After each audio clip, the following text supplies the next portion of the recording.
Welcome back after the break. और अब कुछ बात कर लेंगे क्रिकेट के हवाले से, क्योंकि तीसरे और आखिरी वनडे में पाकिस्तान ने श्रीलंका को 6 विकेटों से शिकस्त देकर सीरीज में क्लीन स्वीप कर लिया। रावलपिंडी में खेले गए तीसरे और आखिरी वनडे मैच में पाकिस्तान ने टॉस जीतकर मेहमान टीम को बैटिंग की दावत दी। श्रीलंकन टीम पहले खेलते हुए 46वें ओवर में 211 रन बनाकर आउट हो गई।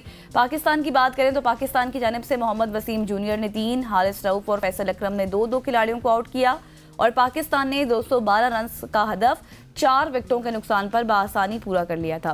पाकिस्तान की जानिब से फ़खर जमान और मोहम्मद रिजवान ने निफ सेंचुरियां स्कोर की और हुसैन तलत ने 43 रन की नाकाबिले शिकस्त इनिंग्स खेली। दूसरी जानिब पाकिस्तान ने जो राइजिंग स्टार्स एशिया कप में भारत को भी हरा दिया, जिस तरह हमने प्रोग्राम के आगाज में भी जिक्र थोड़ा बहुत किया था। और दोहा में खेले जा रहे मैच में पाकिस्तान ने 137 रन का हदफ 14वें ओवर में हासिल किया। मां सदाकत ने सबसे ज्यादा 79 रन स्कोर किए और भारत ए की टीम पहले बैटिंग करके 136 रन पर आउट हुई थी और शाहिद अजीज ने 3, साद मसूद और मां सदाकत ने 2 विकेटें हासिल की। बिल्कुल ऐसी भी बात करने के लिए हमारे साथ ये साफ़ी जनाब नसीम राजपूत साहब मौजूद हैं। नसीम भाई, thank you so much for joining us. सबसे पहले तो मैं आपसे ये पूछना चाहूँगा कि पाकिस्तान ने जो अपने घर में करके दिखाया श्रीलंका के खिलाफ क्लीन स्वीप, और ओडीआई क्रिकेट में पै दर पे हम सीरीज जीतते आ रहे हैं, पहले साउथ अफ्रीका फिर श्रीलंका। आप इस पूरी सीरीज़ को किस तरह से देखते हैं? यार पूरी सीरीज की परफॉर्मेंस अपनी जगह, लेकिन मैं पहले बात करना चाहूँगा, बहुत ज़बरदस्त है कि हम 3-0 जीते। हम 3-0 तो ऑस्ट्रेलिया को ऑस्ट्रेलिया में भी हरा के आए थे, साउथ अफ्रीका को साउथ अफ्रीका में भी हरा के आए थे। उसके बाद क्या हुआ था हमारे साथ चैंपियंस ट्रॉफी में, क्या हुआ हमारे साथ एशिया कप में, मैं उस पर आता हूँ, अभी बात करता हूँ। लेकिन सबसे पहले मैं उस जीत की बात करूँगा कि जो जीत हमें बहुत मुश्किल से मैसर आई है। हम जिस तरीके से पै दर पे तीन तो हम एशिया कप में मैच हार गए, जब हम बर्क रफ्तार आगाज के बावजूद हम मैच हार गए। 2 तो ऐसे मैच थे, फिर वो भी हमने थोड़े स्कोर के बाद भी फाइनल ग्रैब किया हुआ था। ऐसा नहीं था कि हमने आसानी से इंडिया को दे दिया था, लेकिन हार हम हार ही रहे थे, हम जीत नहीं रहे थे। तो इमर्जिंग एशिया कप में जो फतह पाकिस्तान को मिली है, वेरी वेल डन। मैं इस पे जरूर तालियां बजाऊंगा, और मैं इसलिए तालियां बजाऊंगा कि पाकिस्तान ने पहली बॉल से लेके जब मैच फिनिश किया, अब 13.2 ओवर्स में मैच फिनिश करके जा रहे हैं अगेंस्ट इंडिया। न्यूयॉर्क के अंदर 120 रन का हदफ था, 48 गेंदे 48 रन, हमारी 8 विकेटें बाकी थी वर्ल्ड कप का मैच। और उसके बाद वो मैच हमारे आउट भी 5-6 होते हैं और अब रन भी नहीं बनाए। तो हम इंडिया के खिलाफ दिल गुर्दे का मुजाहरा नहीं कर पा रहे। जहां पे क्रंच मूवमेंट आता था वहां पे हमने मैच दे दिया। पता नहीं क्या बैटिंग करते चले गए, हम समझ में ही नहीं आया क्या टेम्पो होता था, क्या मोमेंटम हमारे साथ होता था। उसके बाद आके जो ठक्का लगाया हमने वो लगा दिया। लेकिन ये जो फतह है, माज सदाकत, वेरी वेल डन। माज शफकत, आप बहुत ही जबरदस्त। मैं अगर बात करूं तो माज की जो कारकर्दगी इस मैच के अंदर रही है, वो आउटस्टैंडिंग परफॉर्मेंस माज की रही है।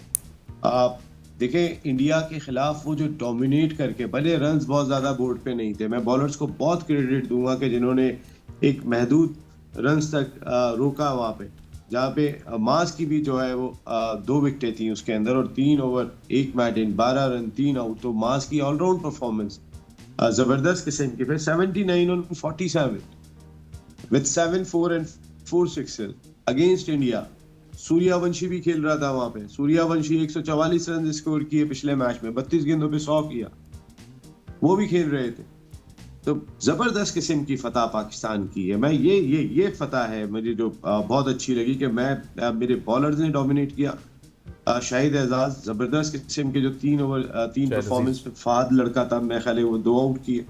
तो जबरदस्त किस्म की परफॉर्मेंस पाकिस्तान की दिखाई दी, जबरदस्त। मैं पहले तो इसी पे बात करूंगा, ये लाजमी दिखाई देता है कि मैं इस पर बात करूं, क्योंकि ये फतह बहुत बड़ी है, ये फतह बहुत और मैं ये नहीं कह रहा कि हमारे यहाँ पर मैं थोड़ा सा टाइम जरूर ले रहा हूँ, क्योंकि ये फतह बड़े दिन के बाद आई है कि हम ये नहीं कि वो माज को हम एकदम से कोई बहुत बड़ा हीरो बना दे, नहीं, ऐसा नहीं है।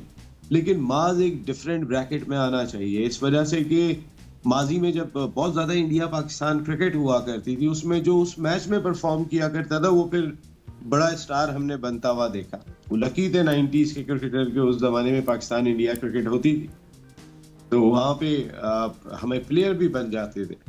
तो जो इस फोरम के ऊपर परफॉर्म करे, मेरे ख्याल है वो बहुत इंपॉर्टेंट है। 3-0 की फतह पाकिस्तान की बहुत ही ज़बरदस्त थी, और मेरा ख्याल है कि बाबर आजम की सेंचुरी, मैं इसको कहूँगा कि ये एक हाईलाइट थी इस सीरीज की। बाबर ने बिलाखिर 100 कर लिया। बिल्कुल आप हैं सर, और बाबर के हवाले से आज हसनैन भी बहुत खुश थे और हमारी टीम भी बहुत खुश थी। अब मुझे ये बताइएगा कि पाकिस्तानी शाइन्स ने इंडिया ए को शिकस्त दी है, वो टीम जिसमें आईपीएल की बेहतरीन टैलेंट मौजूद था। तो पाकिस्तानी शाइन्स ने इंडिया ए को 136 पर ऑल आउट कर दिया। पहले अगर देखें तो पहले 79 पर एक आउट था, फिर 31-36 पे ऑल आउट। आप इस डिसिप्लिन बॉलिंग स्पेल को किस नज़र से देख रहे हैं? बहुत बड़ी देखें, आईपीएल का टैलेंट दुनिया के तमाम बड़े टैलेंट के साथ खेलता है, छोटे टैलेंट के साथ नहीं खेलता। वो हमारे पीएसएल में नहीं आते खिलाड़ी के जो आईपीएल खेलने के लिए जाते हैं। दुनिया के तमाम टॉप प्लेयर्स वहां पे आपको एक्शन में दिखाई देते हैं, और जो टैलेंट वहां परफॉर्म करता है, हम फिर कहते हैं कि ये जो बच्चों ने परफॉर्म किया ये बहुत आउटस्टैंडिंग है, बहुत आउटस्टैंडिंग है। देखिए, मुझे ऐसा लगा कि ये तकब्बुर जो है ना वो इंडिया का थोड़ा सा दिखाई दिया। मैं फंसना, मैं कहता हूँ वो ज्यादा इंपॉर्टेंट होता है। हालांकि बुमराह ने जो बोना कहा था, ऐसे इससे ज्यादा पता नहीं क्या क्या आपने देखा है कि फास्ट बॉलर जो है ना क्या कुछ नहीं कह जाते हैं, वहां से जवाब में भी पता नहीं क्या कुछ आ जाता है, जो हम होठों से महसूस कर लेते हैं कि क्या कुछ कह दिया गया है वहां पे। वो एग्रेशन एक गेम के दौरान होती है, अच्छी भी लगती है, लेकिन जो पकड़ा जाए वो चोर है यहाँ पे। और जैसे ऑडियो रिकॉर्ड हो गई बुमराह की, बेचारा उस पे बुरा दिन था। आपको याद होगा सरफराज का भी एक दिन बुरा था, वो जो कि काले तेरी माँ कहाँ बैठ के दुआ करी, वो नॉर्मल बात की थी उन्होंने, उनका कोई इशारा नहीं था। वो कोई बिल्कुल ऐसी है नसीम भाई, बिल्कुल ऐसी है। अच्छा, मुझे आज के मैच के हवाले से जो कि श्रीलंका और पाकिस्तान के माबेन हुआ, इस मैच में फैसल अकरम की bowling, Faisal Akram was superb. उनकी बॉल घूम भी रही थी और तंग भी कर रही थी, और साथ साथ मुझे बात करनी है वसीम जूनियर के हवाले से। आप और हम उनके हवाले से बात करते रहे, इन एंड आउट रहते हैं टीम में उस तरह से उनकी जगह नहीं बनती, लेकिन आज इन दोनों बॉलर्स ने साबित किया कि पाकिस्तान की कम से कम ओडीआई साइड में तो इन दोनों की जगह बनती है। देखिए, आप जहां तक फैसल अकरम की बात है, तो फैसल अकरम जबरदस्त किस्म का टैलेंट है, बहुत ही अच्छा टैलेंट है, और उसने प्रूव भी किया है माजी के अंदर। सुफियान मुकीम कहाँ चला गया यार? सुफियान मुकीम भी बहुत अच्छा परफॉर्म कर रहा था, उसको भी होना चाहिए लाइमलाइट में। कहीं ना कहीं हमें सुफियान को, फैसल अकरम को मुसलसल खिलाते रहना है। अबरार इस वक्त आपकी फर्स्ट चॉइस स्पिनर, जो मैं कहता हूँ कि शायद तीनों फॉर्मेट के अंदर आपके लिए बड़ा इंपॉर्टेंट है। अनफॉर्चुनेट है कि उसको हमने टेस्ट सीरीज में उतना ज्यादा मौका नहीं दिया, फिर वो इन आउट भी होता है। हमारा नंबर 1 स्पिनर है, उसको तो होना ही चाहिए। जो मिस्ट्री स्पिनर है वो तो खेलना ही चाहिए। नवाज ने जो कमबैक किया उसके बाद से नवाज की परफॉर्मेंस भी बहुत जबरदस्त है।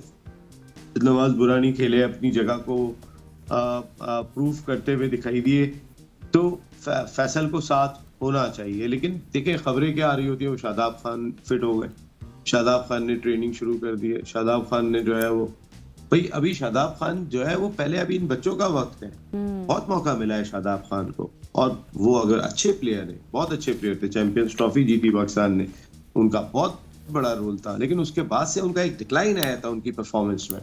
इसी वजह से लोग बात कर रहे थे कि शादाब क्यों, लेकिन शादाब को आप खिलाते चले गए थे। अबरार को बाहर बिठाया था आपने वर्ल्ड कप में, वहां पे उसामा और शादाब के साथ आप खेलने के लिए गए थे। अबरार ट्रेवलिंग रिजर्व के तौर पे मौजूद थे इंडिया में, लेकिन खेल नहीं सकते थे।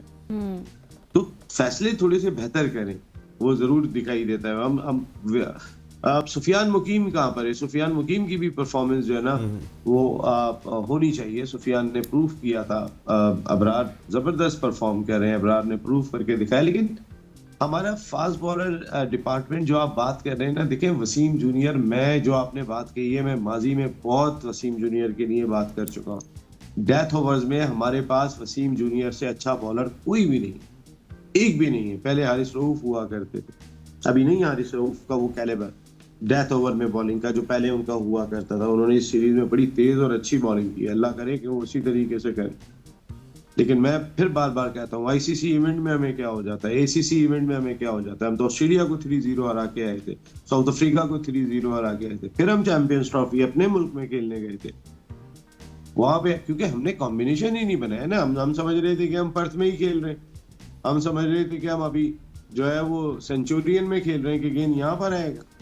हमने फास्ट बॉलर्स डाल लिए थे, हमने स्पिनर डाले नहीं थे, बोल बोल के थक गए थे कि भाई स्पिनर तो डालो, बिल्कुल लेकिन नहीं डाले थे उस वक्त स्पिनर आपने अपनी टीम के अंदर। उसके बाद ही हमने रिजल्ट भी देखा था क्या आया था। तो अच्छे फैसले होने चाहिए, जैसी जगह है वैसे फैसले होने चाहिए। आप यहाँ अपने मुल्क में टेस्ट क्रिकेट खेल रहे हैं तो स्पिनर्स के साथ जाएं, आप अपनी अपॉर्चुनिटी का फायदा उठाएं।